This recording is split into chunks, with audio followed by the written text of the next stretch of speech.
shop. Yeah, we kind of like Raptors. And install a bunch of parts. We'll be on ethanol here pretty soon, so we got to get our Ignite Racing ethanol.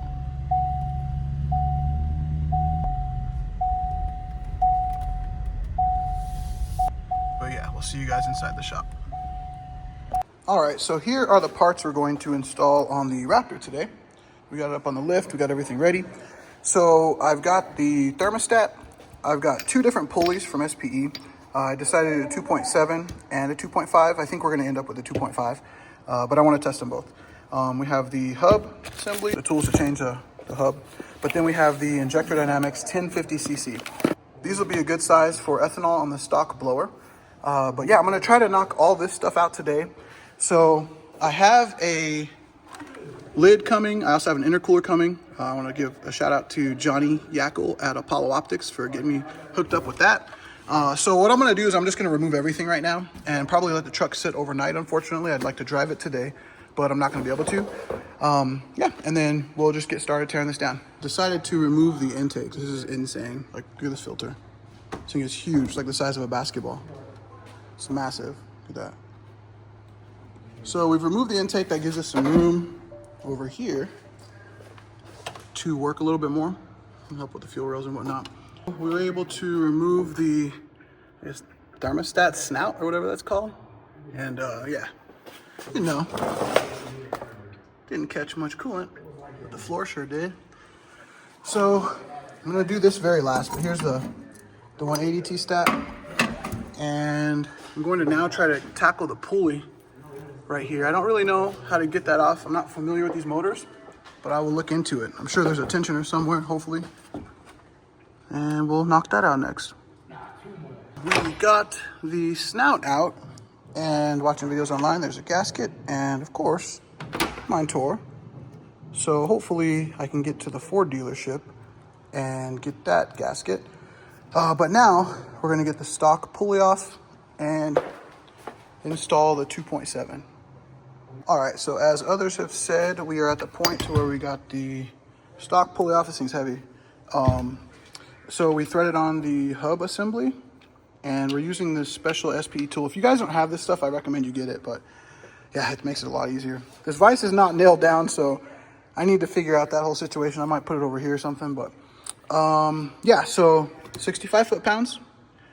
Put some Loctite on here and crank away.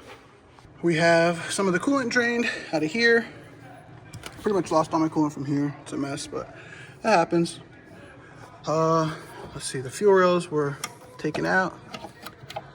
So the lid looks like it's ready to come off. I don't know how I'm gonna get this off, but yeah, we'll figure it out. All right, I figured it out. So the manifold has to come out. Once the manifold is out, then you can actually take the lid off. So I'm at that point now. So let's move this fuel rail out of the way. Also, I got the injectors up here. I got them out of this rail. So the rail's pretty much just sitting here loose. I'll put some rags down there for sure because it gets pretty bad. But I'll take the lid off first, and then I'll get these injectors over here out of the rail and get the intercooler out. Okay, so getting the lid off, a little bit challenging. There's this clip right here.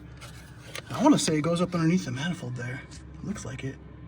So I think I'm just going to clip this off. Probably just clip it off like right here, just to make it easier on myself, but I don't want to tear that green gasket that goes between the manifold and the supercharger, so I think I'm going to clip it off. All right, so I got the lid off. The gasket stayed there. There's a map sensor here. You can see it there. I'm gonna pull that out real quick. Just throw it down here. Yeah, just wiggle it a little bit. There's an O-ring on these. So I will transfer this to the new lid when it comes in, but I'm gonna move on to pulling the intercooler out. So that should be fun. I gotta head to Ford, buy another one of these gaskets, so I may end up getting another green one just because. I think they're expensive, so maybe not, but we'll see. So I kind of took a little sneak peek at this stuff, but check this out. Oh my gosh. Ah, so exciting. Cool. So finally got this. This is the Apex Predator lid, version 2.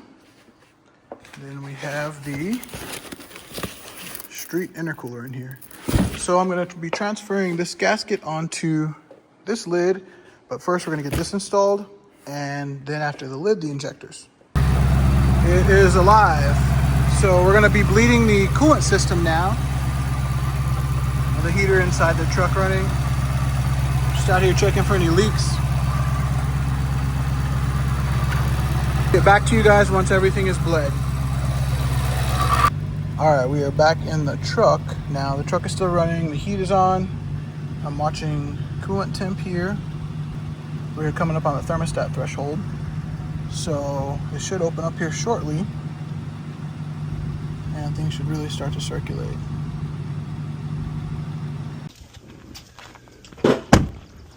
Ooh, look, Cobb wheels. Cobb wheels. Oh, crazy. Cobb wheels.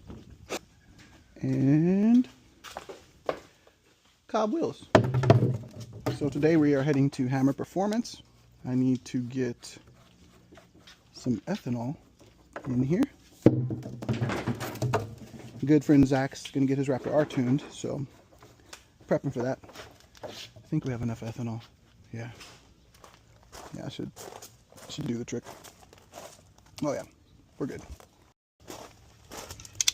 So we're going to open this up. I think there's some sort of tool for this, but I don't know. This works. Those of you running ethanol, as long as it's sealed, you'll be okay. This can sit here for months at a time. Everything will be all right.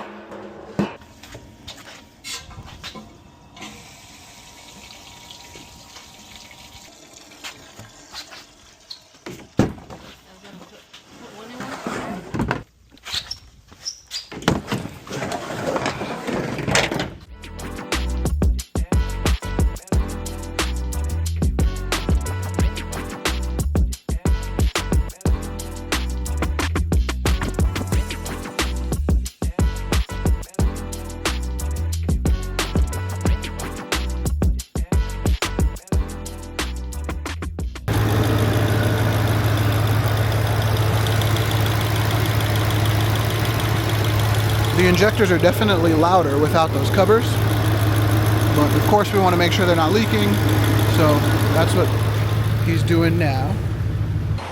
Alrighty, cool. So now we have my buddy Zach's Raptor R here. He has done pretty much everything I've done except the intercooler and the lid. So you guys saw this a few minutes ago, but this is essentially what he's got. I personally like to take these covers off when you're on the dyno because it's not really needed in a controlled environment. So I'll pop this off. Ah, there we go. Throw it on the back seat. And then we're gonna get inside here and get set up. All right, so we are going to calibrate his tires real quick. And once his tires are calibrated, then we'll be able to make our first pull. His tires are huge. He's got I believe they're the Toyo MTs. They're heavy, 38 by 12, 38 by 13.5, so they're huge tires. But it's what it is, so.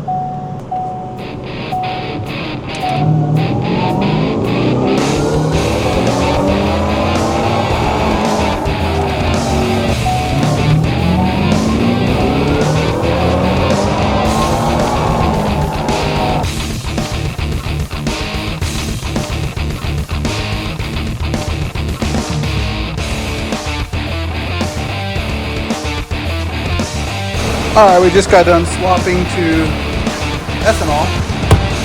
So he's probably got about 80% in his tank now, I'm guessing. With this flash on that.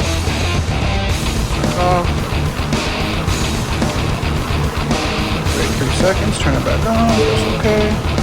Cool. So now we're going to start the ethanol side of things.